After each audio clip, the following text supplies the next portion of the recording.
Hello guys, ഇന്ന് നമുക്കിത് നല്ലൊരു അടിപൊളി അൽഫാം എങ്ങനെ ഉണ്ടാക്കാൻ നോക്കാം. അപ്പോൾ അതിനായി ഞാൻ ആദ്യം മസാലയുടെ ഒരു കൂട്ടി ഞാൻ ഒന്ന് പറഞ്ഞുതരാം. അപ്പോൾ നമ്മൾ 4 വറ്റൽമുളകും പിന്നെ പച്ച കൊത്തമല്ലി, പൊടിക്കാത്ത കൊത്തമല്ലി ഇല്ലേ, മല്ലി, അതും പിന്നെ പട്ട, പൂവ്, ഗ്രാമ്പൂ, ഏലം, പിന്നെ ചെറിയ ജീരകം നമ്മൾ ലാസ്റ്റ് ഒന്ന് ചൂടാക്കും, പിന്നെ ശർക്കര നേരത്തെ ഇട്ടാൽ മതി. അപ്പോൾ അതൊക്കെ ഒന്ന് നല്ല ചൂടാക്കി എടുത്ത് പൊടിച്ച് വെക്കുക. ശേഷം നമ്മൾ അതിലേക്ക് ഒരു കുരുമുളക് പൊടിച്ചതും കൂടി, പൊടിച്ചത് നമ്മൾ ചേർത്തൊന്നും കൂടെ പൊടിച്ചാത്ത ചേർക്കുകയാണെങ്കിൽ ഒന്ന് പൊടിച്ചെടുക്കണം എന്നുള്ളൂ.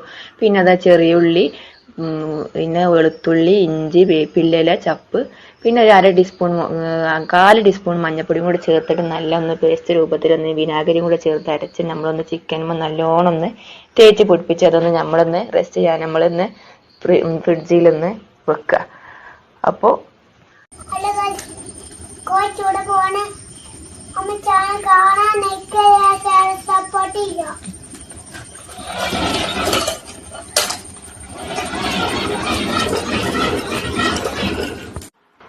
അപ്പം നമ്മൾ കണലൊക്കെ കത്തിച്ച് റെഡി ആയിട്ടുണ്ട്. അപ്പം നമ്മളിത് അൽഫാം ഉണ്ടാക്കാൻ റെഡി ആയിരിക്കുകയാണ്.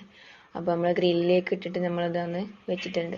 നമ്മളിതൊന്ന് നല്ലപോലെ ഇടയ്ക്കൊന്ന് ഇങ്ങനെ നല്ലൊരു കോർക്ക് ഉപയോഗിച്ച് നല്ല കുത്തി വെക്കണം. പിന്നെ നമ്മളിതൊരു ഇതിന് മേലൊരു കോട്ട് ഉപയോഗിക്കുന്നത് ഞാനിവിടെ പൊടിച്ചൊരു കാശ്മീരി ചില്ലിയാണ്. അപ്പോൾ അത് മുളക് നമ്മൾ എരിയില്ലാത്ത നല്ല കളറുള്ള മുളകാണ്. അപ്പോൾ നമ്മൾ അതൊന്നൊരു സൺഫ്ലവർ ഓയിൽ ഉപയോഗിച്ച് അതിൻ്റെ മേലൊന്ന് നല്ലോണം ഒന്ന് സ്പ്രെഡ് ചെയ്ത് കൊടുക്കുക. രണ്ട് പുറം നല്ലൊന്ന് ചെയ്ത് കൊടുക്കുക. അപ്പം നമുക്കൊരു മേലത്തെ ഒരു കളറിന് വേണ്ടിയിട്ടാണ് അത്. അപ്പം മുളക് പൊടീൻ്റെ കളർ ഉണ്ടായതുകൊണ്ട് നമുക്കത് അതേ ലെവലിലായി കിട്ടും. അപ്പോൾ നമ്മൾ ഈ ഹോട്ടലിലൊക്കെ പോയി തിന്നുമ്പോൾ നമുക്ക് സ്കിന്നോട് കൂടി ആകുമ്പോൾ നമുക്ക് ഒരു ചിലവർക്കൊരു മനസ്സിലൊക്കെ ഒരു ഇതുണ്ടാവും. പക്ഷെ നമ്മൾ വീട്ടിലുണ്ടാക്കുമ്പോൾ നമ്മൾ ആ സ്കിന്നില്ലാതെ അതേ രൂപത്തിൽ നമ്മൾ റെഡിയാക്കി എടുക്കാം. അപ്പം നമ്മളിവിടെ റെഡി, അൽഫാം റെഡി.